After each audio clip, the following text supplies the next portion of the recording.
Hi guys, welcome back to this channel. In this video, I will show you how to download templates from Canva app in your iPhone.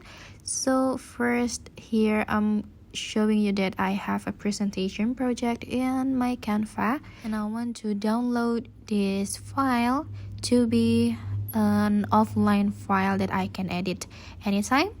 So first of all, I can click on this. You can click on this export button over there and click on download. Now you can save this as PDF standard, but if you save this as PDF, you can't edit it in the future. So I'm going to choose to save as PowerPoint file presentation so I can edit it in my iPhone later on. Remember to select all pages and then click download.